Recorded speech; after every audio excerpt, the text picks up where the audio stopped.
A clear, unambiguous win for our guy, the president. I think, look, I'm biased, yes, I'm rooting for him, but I'm trying to be objective here, and I think he really nailed it last night. He was in charge, he was confident, he was calm, and he was great on the issues. Meanwhile, Joe, he looked weak, he was shaky, he started to run out of steam, and I'm pretty sure at times he was not telling the truth. All right, lots to talk about. I'm going to start small and then go a little bit bigger.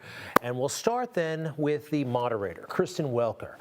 She's getting actually high marks from the fake news and some in conservative media as well. I actually thought she was terrible, abysmal. And this is where I'm going to have to totally disagree with the president. In the middle of the debate, he came out with this, and I was a little bit surprised, but there might be a reason for what he said. Take a look. And by the way, so far, I respect very much the way you're handling this, I have to say. By the way. But somebody should ask the question. I don't know. Was that tactical or whatever?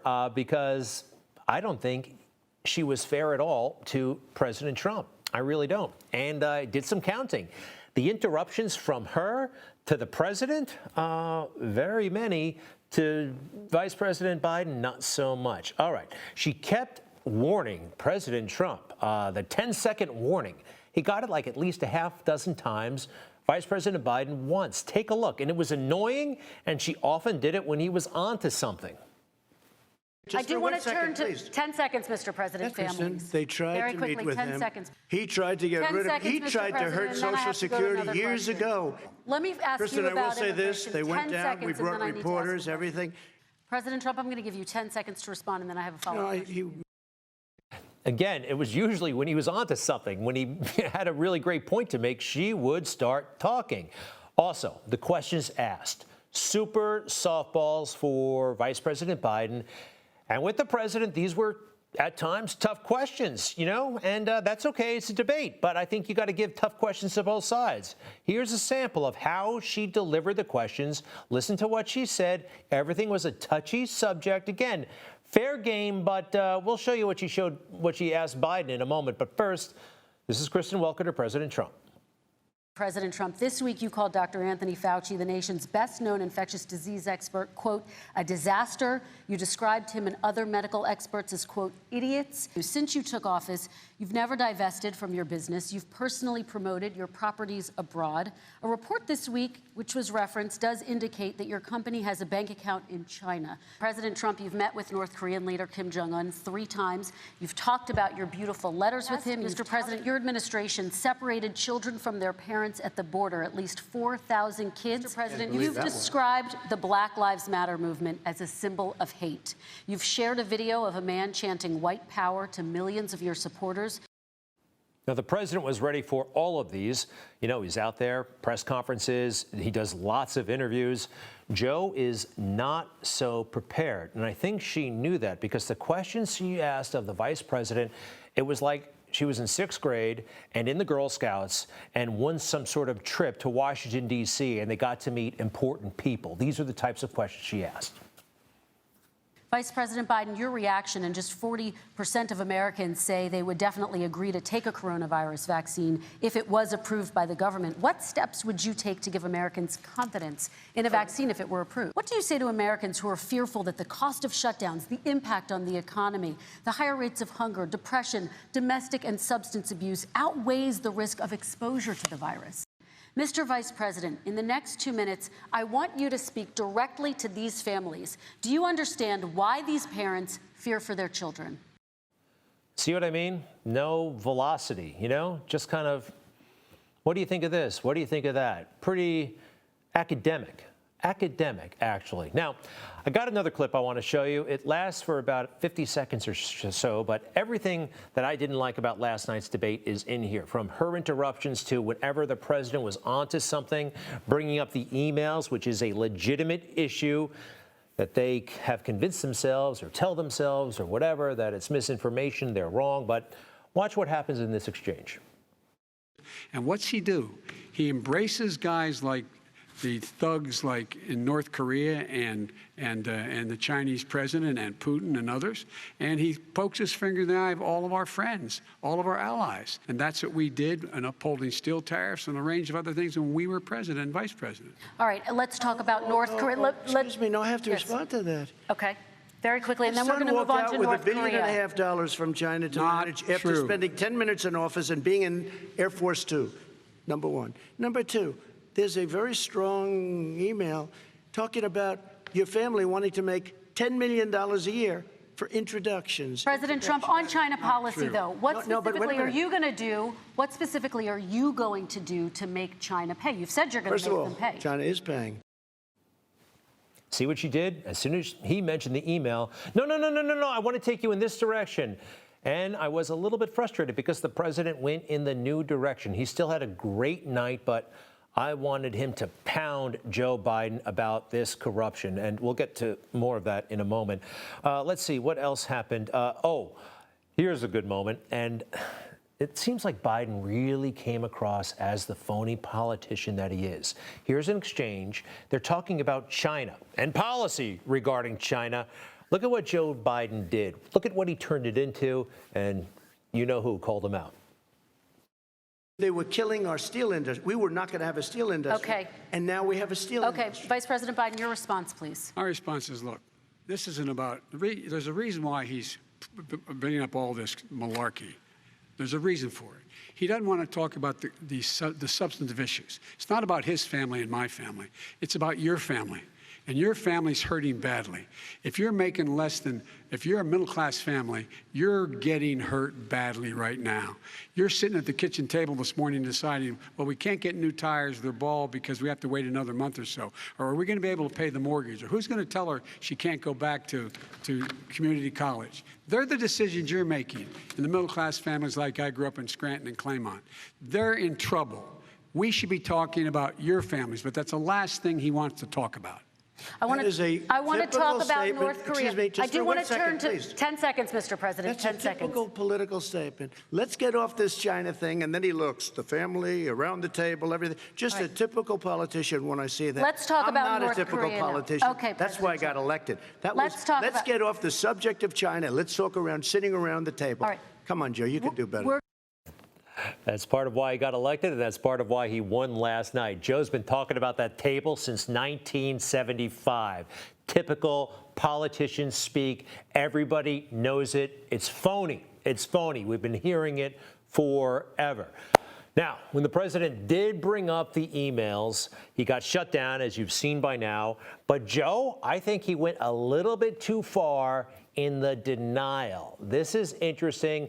All the national security experts who have been coming to his side, I think he pushed it a little bit too far, and he might be in trouble now. Well, he's in trouble, but even they might call him out going forward. Listen.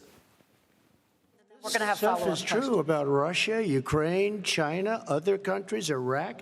If this is true, then he's a corrupt politician. All right. So don't give me the stuff about how you're this innocent baby. Joe, they're calling you a corrupt politician. Nobody- Take a look President at the Trump, I laptop want to from stay hell. on the issue Excuse of me, race. We're take a talking look about at the issue. laptop from hell. President Trump, we're Nobody. talking about race right now, and I do want to stay on the issue of race. President Trump, And I you've have just to respond to that. Please, Because, look, very there quickly. are 50 former national intelligence folks who said that what he's accusing me of is a Russian plant. They have said that this has all the five former heads of the CIA, both parties, say what he's saying is a bunch of garbage. Nobody believes it except his and his good friend Rudy Giuliani. You mean the laptop is now another Russia hoax? And You that's gotta be- exactly what- Is this that's where you're exactly going? what This was is told. where he's going. The All right. laptop is Russia, Yes. Russia, Gentlemen, Russia? I want to stay on the issue of race. You okay? have to be kidding. Here we Mr. go President, again with Russia. This is corruption right here. This is the swamp, desperate to defend and preserve the swamp. These intel officials, how corrupt are they? And let's put them up. We got Brennan. We've got Clapper, right? These are the guys who came up with the Russia nonsense to begin with, and they're going back to it again. But even these guys, they'll only lie to a certain extent. That letter that Joe was talking about, yeah, they signed a letter, but there was an interesting paragraph in the middle of it. They had to admit this. We want to emphasize that we do not know if the emails provided to the New York Post by President Trump's personal attorney, Rudy Giuliani, are genuine or not, and that we do not have evidence of Russian involvement. We do not have evidence of Russian involvement. I think that's very interesting. So, by the way, if Biden wins, he's not going to win, but if he were, he's going to be beholden to an awful lot of people overseas who know he's been up to all kinds of things, and people in the swamp who've come to his defense, who have stood up for him. He's going to owe everybody everything. I don't think he's going to be fighting for us if he gets that far. Again, I don't think he will. Joe Biden is an honest man, though. Just ask Joe Biden. You know who I am. You know who he is. You know his character. You know my character. You know our reputations for honor and telling the truth. All right, a couple of things that people in the swamp know about Joe. Number one, not too bright. Don't take it just from me. Let's take it from Robert Gates, one of the most respected men in America, Defense Secretary to George W. Bush and Barack Obama. I showed you this last night, but I think it bears repeating from his memoir. I think Joe Biden has been wrong on nearly every major foreign policy and national security issue over the past 4 decades. And when it comes to Joe's integrity, there was this whole backstory that I won't get into right now. They were upset about some article, but look at this line. I'm leaning toward relieving McChrystal. This is what Obama said. He went on to say, Joe Biden is over the top about this. Now, Joe had already assured Mr. Gates that he wasn't. I'll get into that some other time, but look at what he wrote. So much for Biden's credibility. So much for Biden's credibility. He had no respect for Joe. None. Guy was a clown. And you saw earlier, wrong on just about everything. Let's see. This was actually one of my favorite moments. And I think Joe, maybe even in his heart, realizes deep down that the president is right when it comes to Barack Obama and Joe Biden. Why didn't you do it? You were vice president. You keep talking about all these things you're going to do, and you're going to do this. But you were there just a short time ago, and you guys did nothing. We did. You know, Joe, I ran because of you. I ran because of Barack Obama, because you did a poor job. If I thought you did a good job, I would have never run. I would have never run. I ran because of you. I'm looking at you now. You're a politician. I ran because of you. By the way, you heard a chuckle there. Joe Biden chuckled. When you say something serious, when you make a charge at Joe Biden, he does a couple of things. Sometimes he'll laugh. Oh, that's funny. I mean, who does that? If somebody makes a serious accusation or insults you, do you laugh? Do you really laugh? Is that an authentic way to react? I've noticed that he does that. And another thing he does, he gets really, really angry. Now, we've seen this, and he tries to shut people down. Interesting to me, because you know what he doesn't do? He doesn't answer the basic questions about his record, about Hunter, about Burisma, about these new emails, about China. No, he just tries to shut down the conversation. That's not what innocent men do. Innocent men, like Justice Kavanaugh, do you remember what he went through? Yes, he was angry. Yes, he even raised his voice. And then he methodically and in exquisite detail went through how horribly wrong and false those accusations were against him. It was magnificent, actually. Magnificent. Joe won't do that. He'll just laugh it off or get really angry. How dare you even ask the question? There's something there. There's a lot there. Really, really big. Oh, something else finally. Something else really, really big that was not mentioned last night. A former business associate of Hunter Biden, a man named Bobulinski, Tony Bobulinski rather, gave a press conference just before the debate. And he said all that stuff about Joe Biden not knowing about Hunter's business dealings, 1,000% false. I've heard Joe Biden say that he's never discussed business with Hunter. That is false. I have firsthand knowledge about this because I directly dealt with the Biden family, including Joe Biden. On numerous occasions, it was made clear to me that Joe Biden's involvement was not to be mentioned in writing, but only face-to-face. In fact, I was advised by Gillier and Walker that Hunter and Jim Biden were paranoid about keeping Joe Biden's involvement secret. Hunter wanted $5 million of those funds to go to himself and his family.